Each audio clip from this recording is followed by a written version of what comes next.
Hello दोस्तों, आप लोगों का one day aspirant YouTube channel पे स्वागत है। इस चैनल के माध्यम से एक दिवसीय सभी परीक्षाओं की तैयारियां कराई जाएंगी। इस चैनल के माध्यम से आप लोगों को एक दिवसीय में पूछे जाने वाले सभी विषय क्रमवार से दिए जाएंगे। उसी श्रेणी में हम लोग मैथ की क्लास शुरू कर दिए थे और मैथ में जो है हम लोग नंबर सिस्टम पढ़ रहे थे। क्या पढ़ रहे थे? Number system. और नंबर सिस्टम पढ़ते समय हम लोगों ने नंबर सिस्टम में आने वाले प्रश्नों के प्रकार, टाइप्स ऑफ क्वेश्चंस देखे। और उसमें जो है हम लोगों ने देखा कि कैसे श्रेणी पे आधारित प्रश्न होता है, जानवरों पे आधारित प्रश्न होता है, संख्याओं पर आधारित प्रश्न होता है। इस तरह के प्रश्न करते हुए हमने सभी प्रकार लगभग पूर्ण कर लिए। और उसके बाद से आज एक्सरसाइज हम लोग करेंगे। एक्सरसाइज में आज जो है पहला प्रश्न हम लोग देखेंगे। पहले प्रश्न में जो है क्या पूछ रहा है, यदि 5432*7 9 से विभाज्य है तो स्टार का मान पूछ रहा है। कह रहा है कि यह संख्या यदि 9 से विभाज्य है तो स्टार का मान बताइए।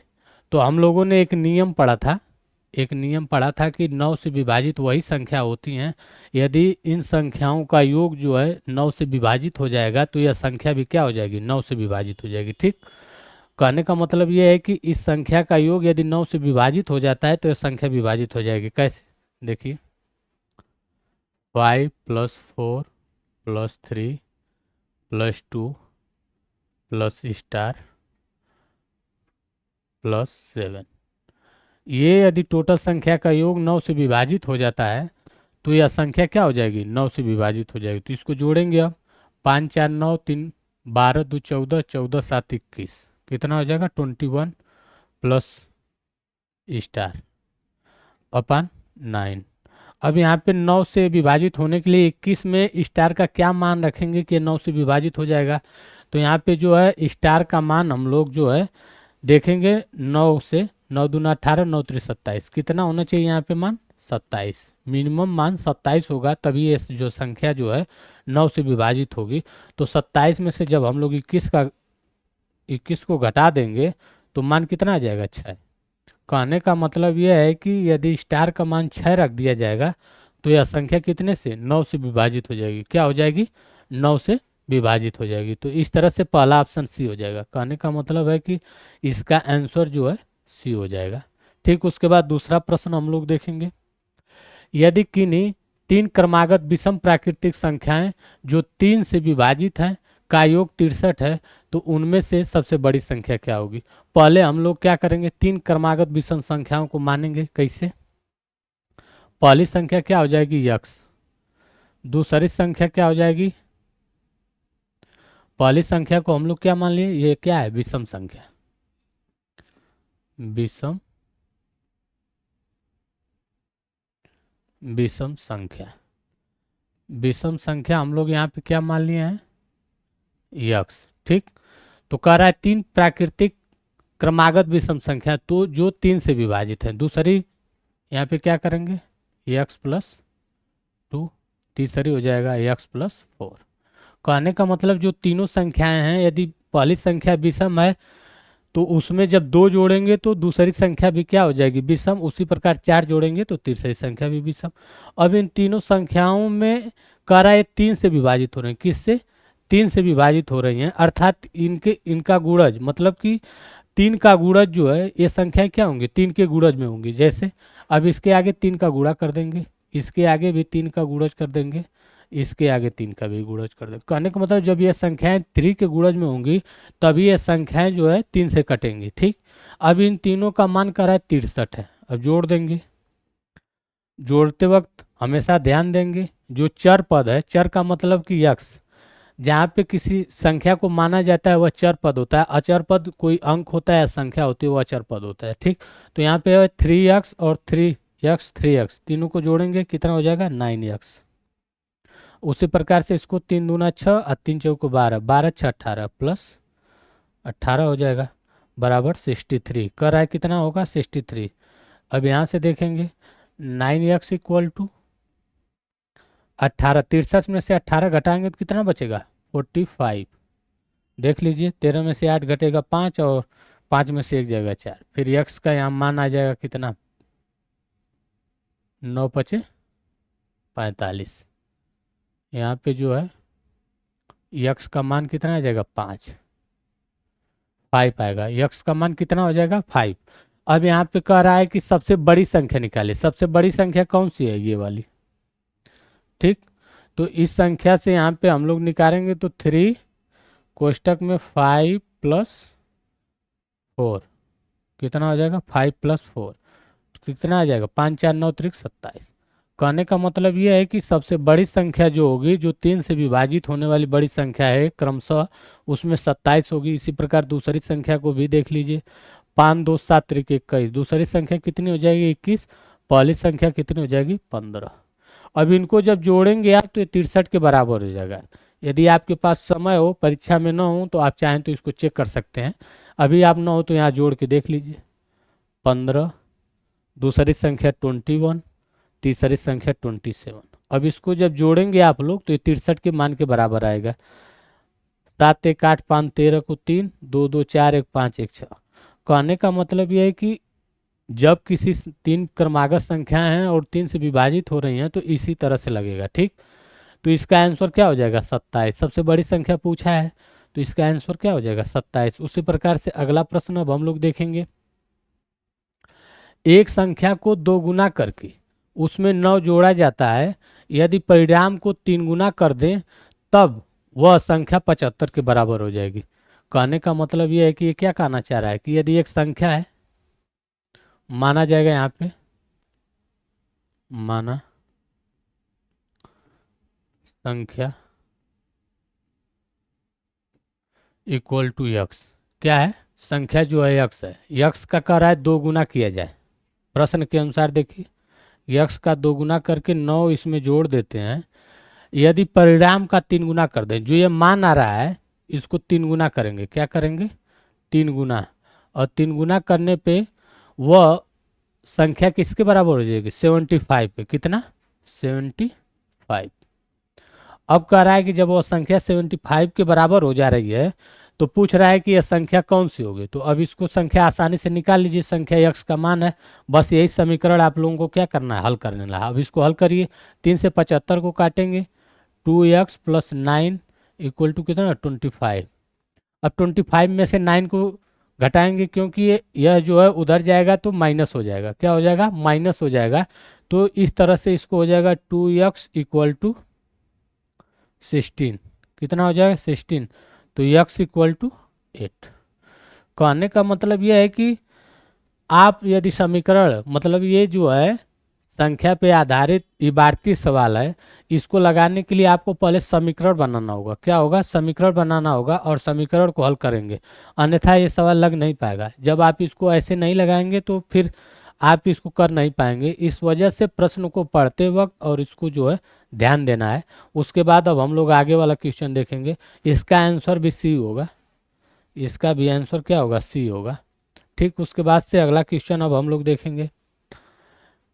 अगला क्वेश्चन है, यदि संक्रिया, कहने का मतलब स्टार को a×b = a+b-ab से परिभाषित किया गया है तो 5×7 का मान, मतलब 5*7 का मान, यहाँ कुछ नहीं करना है, बस a का मान 5 रख देना है और b का मान 7 रख देना है।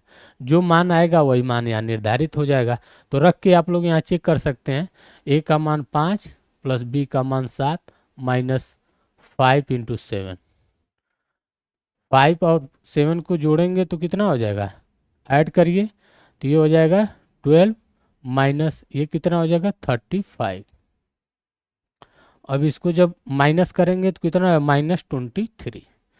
कहने का मतलब ये है कि जो यहाँ संक्रिया इसको स्टार से दर्शा रहा है वो यहाँ पे मान क्या आ जाएगा 5×7 मान 5*7 का मान क्या आ जाएगा -23। यही जो है इसको परिभाषित करेगा और दूसरा अंक कोई परिभाषित नहीं करेगा, ठीक। उसी प्रकार से अगला क्वेश्चन हम लोग देखेंगे।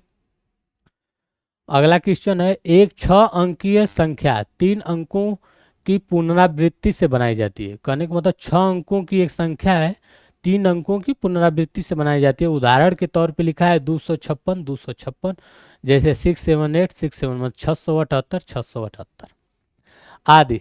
तो इस प्रकार की बनी संख्या, कोई भी संख्या हमेशा पूरी तरह से किससे विभाजित होगी।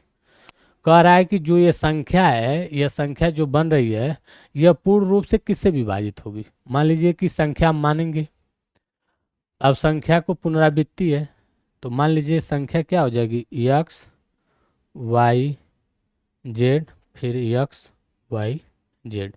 ये 6 अंकों की संख्या है। क्या है, 6 अंकों की यह संख्या मान लीजिए, इसको हम लोगों ने मान लिया कि यह संख्या है। ठीक, अब इसको हम लोग तोड़ देंगे, अलग अलग भाग में इसको लिख देंगे। देखिए कैसे लिखते हैं, जैसे अब यहाँ पे कितना, 1 2 3 4 5, 1 2 3 4 5 एक्स। ठीक, उसके बाद इसको करेंगे 1 2 3 4 Y plus 1 2 3 Z plus 1 2 X plus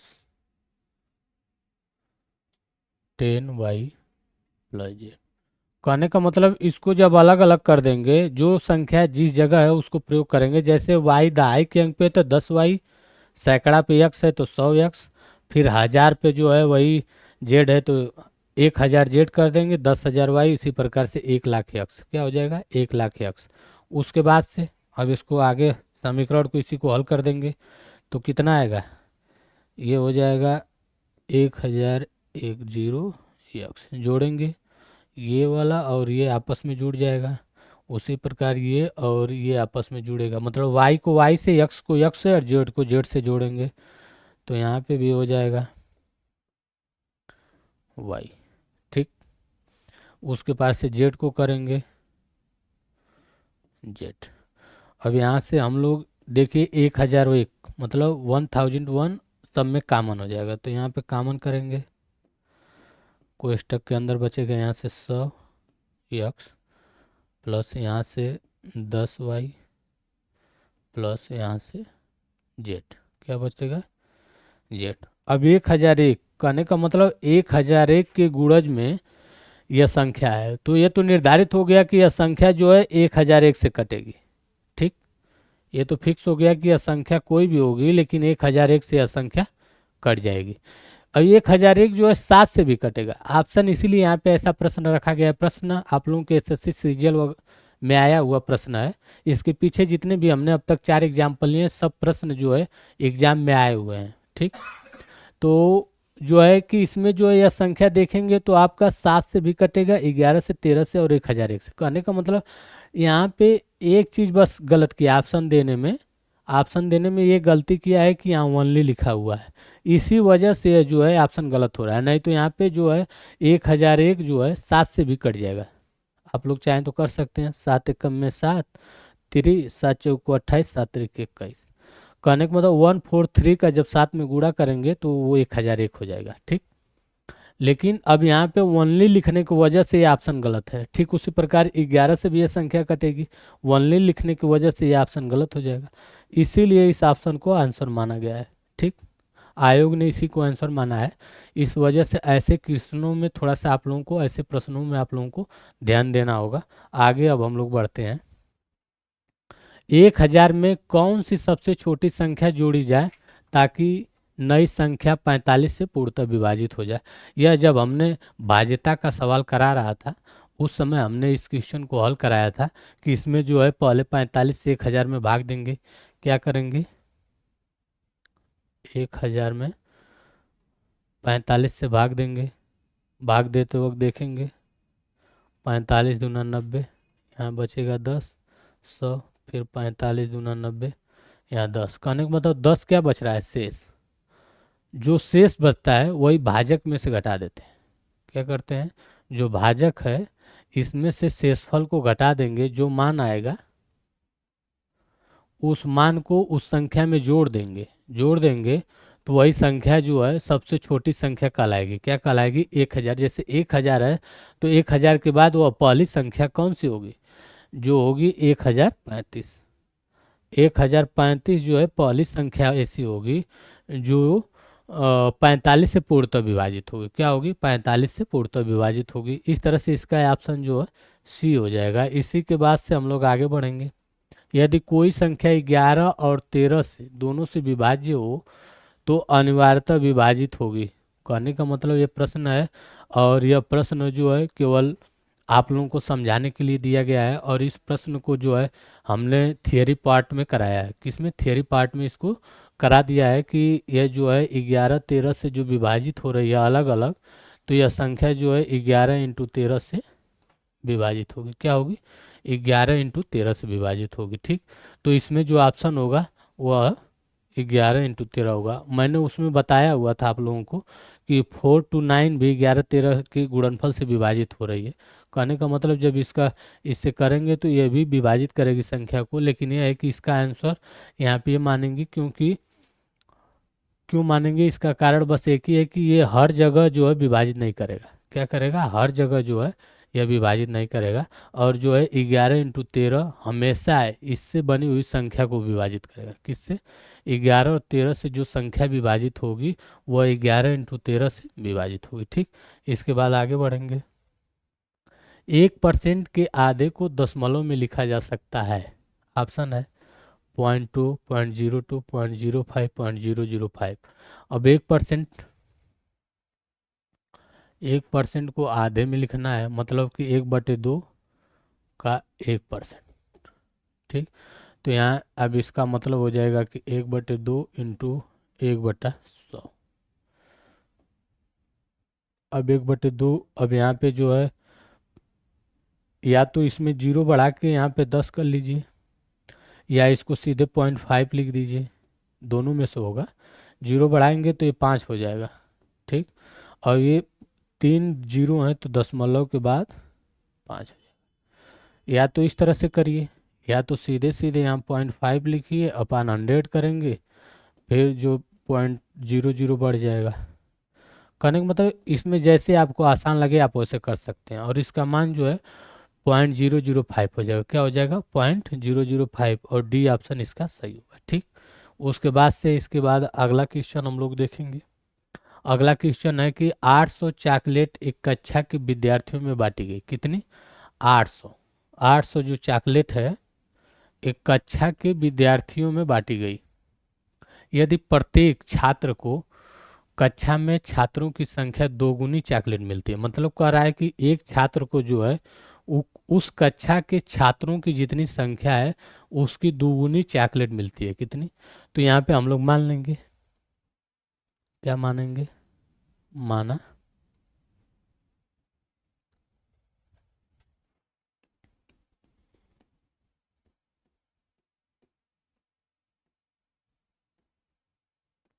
कक्षा में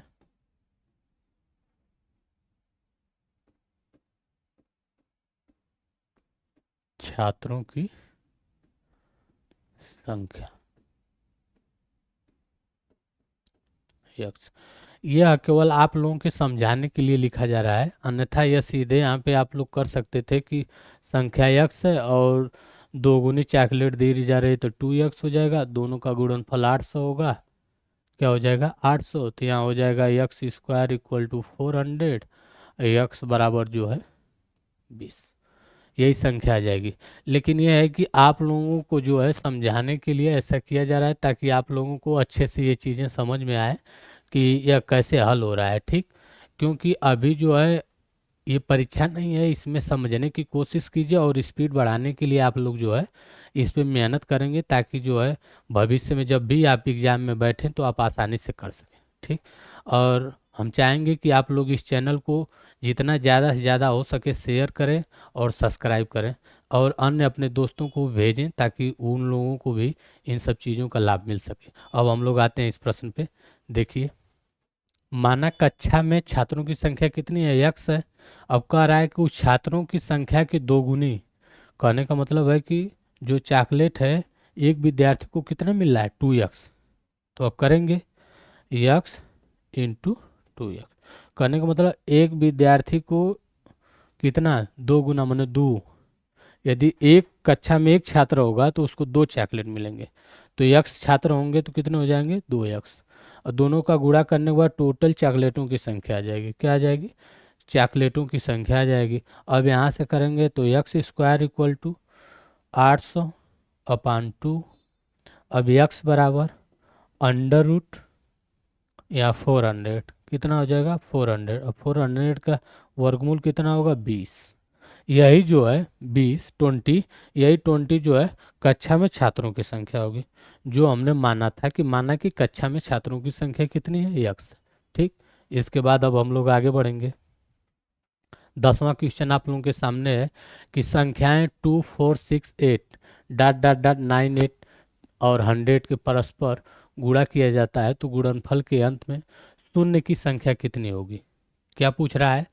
शून्य की संख्या कितनी होगी। कहने का मतलब इन सबको आपस में गुणा किया जाए तो यह जो है शून्यों की संख्या कितनी होगी इसमें। तो इसको निकालने के लिए आप लोगों को क्या करना होगा?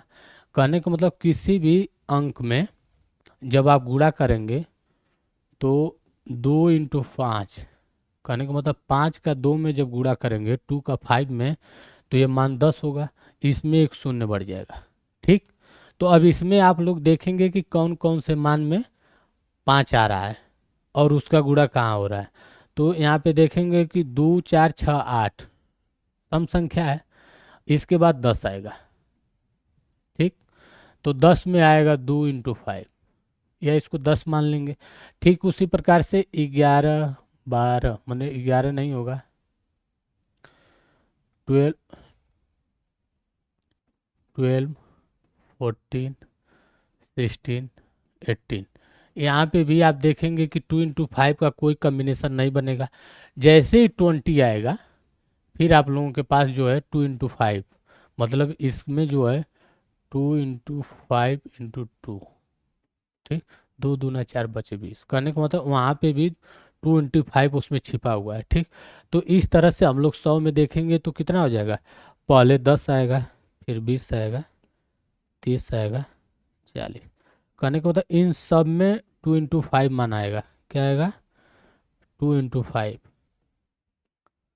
2 × 5। कहने का मतलब यह है कि 5 दूना 10, यहाँ दूना 20, 30। उसी प्रकार 2 × 5 × 4। तो यहाँ देखिए जितना 2 × 5 आएगा संख्या में उतना ही जो है जीरो का मान, जीरो माने संख्या में बढ़ता चला जाएगा। तो 40 के बाद ऐसे कितने तक आएंगे? 90 तक। कितने तक आएंगे? 90 तक।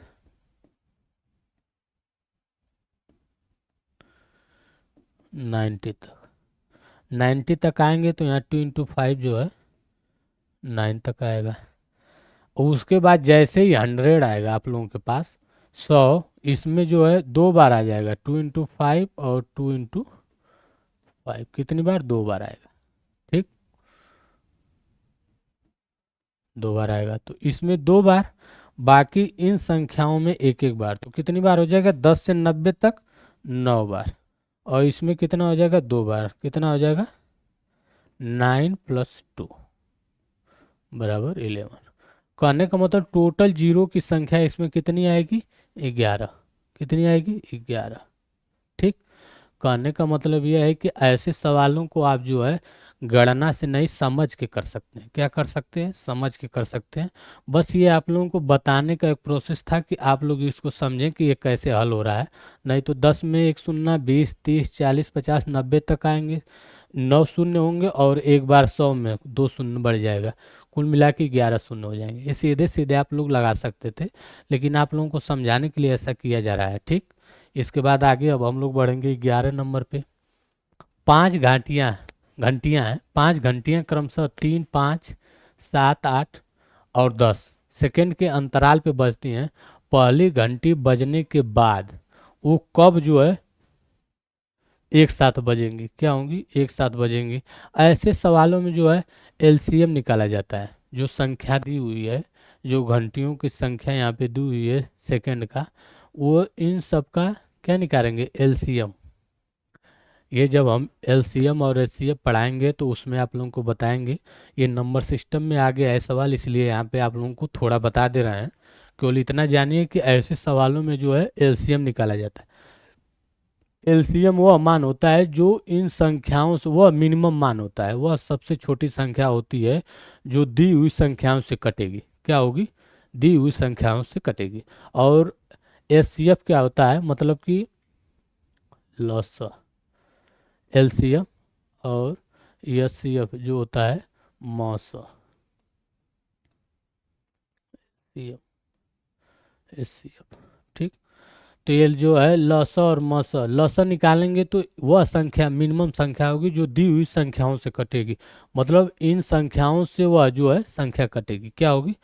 संख्या कटेगी। और मसा का मतलब होता है कि जो संख्या दी हुई है, जैसे मान लीजिए 100 और 200 दिया हुआ है और पूछेगा इसका मौसक क्या है, तो इसका सबसे छोटा है, मतलब यह वह संख्या होगी जो इन दोनों को काट सके। सबसे छोटी से छोटी संख्या जो इन दोनों को काटेगी वही मौसक कहलाएगी। ये लौसक का मतलब ये होता है कि इनसे वह संख्या कटे जो संख्या इन सब से कट जाए, वो सबसे छोटे से छोटी संख्या जो इनसे कट जाए। ठीक। इसको आप लोग जब लसा हम पढ़ाएंगे तो उसमें और अच्छे से आप लोगों को समझाएंगे। तो अब यहाँ जो है गुणनखंड विधि से हम लोग क्या करेंगे? एलसीएम निकालेंगे। कैसे? देखिए, 3, 5, 7, 8, 10। अब इसको एलसीएम निकालने के लिए गुणनखंड विधि का इस्तेमाल करेंगे। 2 से 3, 5, 7, 4, 5। ठीक। अब यहाँ 5 एक बार और देखेंगे क्योंकि 2 बार आ रहा है। तो 3, 1, 7, 4, 1। अब यहाँ देखेंगे कोई ऐसी संख्या नहीं है जो कम से कम 2 जगह है, तो यहीं पे आप लोग गुणा कर लेंगे। क्या करेंगे? गुणा कर लेंगे। 2 × 5 × 3 × 7 × 4। ठीक। अब इसको जब गुणा करेंगे जो मान आएगा वही सेकेंड, मतलब वही अंतराल के बाद जो है घंटियां जो है एक साथ बजेंगी। तो इनका देखिए कितना आ रहा है। 5 दूना 10, 33, 30 सत्ते हो जाएगा कितना? 210 गुणे 4। तो ये कितना हो जाएगा? 21 चौको 84, 840 सेकेंड। कितना आ रहा है? 840 सेकेंड। अब 840 सेकेंड, लेकिन यहाँ पे क्या दिया हुआ है? मिनट में। किस में दिया हुआ है? मिनट में। तो मिनट में जब दिया हुआ है तो यहाँ पे अब 840 को मिनट में बदल लेंगे तो 1 मिनट में जो है कितना होता है? 60 सेकेंड। कितना होता है? 60 सेकेंड। तो इसमें 60 से भाग दे देंगे। जब 60 से भाग देंगे तो ये मान जो है आपका आ जाएगा मिनट में। तो जो मिनट में आया है यही 14 मिनट जो है, मतलब 14 मिनट के बाद जो है घंटियाँ क्रमशः दोबारा बजेंगी। क्या होंगी? दोबारा बजेंगी। ठीक। इसके बाद आगे अब हम लोग देखेंगे 52 नंबर का क्वेश्चन। इसमें जो है 2 के पावर 8 और 7 के पावर 5, मतलब 7 के पावर 5 × 14 के गुणनखंडों की संख्या। तो यहाँ पे आप लोग एक नियम समझ लीजिए। नियम, जब घातांक दिया रहेगा, क्या, जब घात की संख्या दी होगी तो यहाँ पे जैसे A के पावर X, B के पावर Y, C के पावर Z, तो यहाँ पे क्या हो जाएगा? गुणनखंड X+1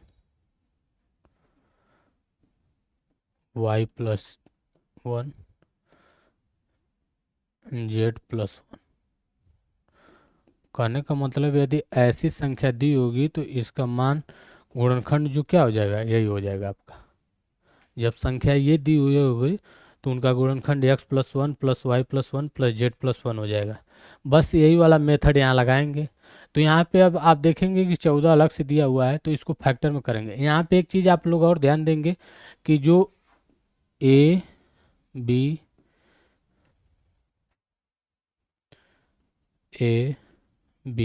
C, ये क्या होनी चाहिए? अभाज्य संख्या। आप लोगों को हमने परिभाषा में बताया था कि अभाज्य संख्याएं वह संख्या कहलाती हैं जो अपने आप से और एक से कटे। ठीक। जब ऐसी अवस्था होगी तभी जो है कि यह नियम लागू होगा, अन्यथा नहीं लागू होगा। तो यहाँ पे जो है यह क्या है? अभाज्य संख्या नहीं है, एक भाज्य संख्या है। तो अब इसको पहले अभाज्य में बदलेंगे, उसके बाद से इस मेथड पे आएंगे। तो इसको अभाज्य में बदलने के लिए क्या करेंगे, यहाँ पे देखिए आप लोग, जैसे 2 के पावर 8 प्लस 7 के पावर 5, नहीं प्लस नहीं इंटू है ना, 2 के पावर 8 इंटू 7 के पावर 5 इंटू 2 इंटू 7। ठीक, अब यहाँ 2 के पावर 1 है, यहाँ 7 के पावर 1, तो घात जुड़ जाएगी, 2 के पावर 8 प्लस 1। ठीक, और यहाँ पे जो है इंटू 7 के पावर 5 प्लस 1, कितना हो जाएगा 5 + 1। ठीक, तो अब यहाँ पे देखेंगे कि यहाँ से मान आएगा 2 के पावर 9 इंटू 7 के पावर 6। तो यहाँ पे अब गुणनखंड इसी मेथड से कर लेंगे, तो यहाँ जो क्या हो जाएगा गुणनखंड इसका है 9 + 1, एक कोष्टक में, दूसरे कोष्टक में 6 + 1, तो टोटल मान कितना आ जाएगा 9 1 10 7 70। तो इसका आंसर कितना हो जाएगा 70। कहने का मतलब यह है कि जब ऐसे प्रश्न आ जाएंगे कि मान दिया हो रहेगा और उसका गुणनखंड ज्ञात करने की संख्या पूछेगा, तो गुणनखंड कैसे ज्ञात करेंगे, जब पावर करेंगे और पावर को जोड़ देंगे, बस और कुछ नहीं करना है। नियम यही है कि दी हुई संख्या यदि x a के पावर x, b के पावर y, c के power z dot dot dot है, तो उसका गुणनखंड x+1 y+1 z+1 होगा। यदि संख्या जो है कौन सी ए बी सी का मान जो है एक अभाज्य संख्या होनी चाहिए, क्या होनी चाहिए, एक अभाज्य संख्या होना चाहिए। ठीक, तो अब इसके बाद हम लोग आज की क्लास को यहीं समाप्त करेंगे, और अब अगली क्लास जो है अगले दिन देखा जाएगा। आज की क्लास यहीं समाप्त करते हैं, धन्यवाद।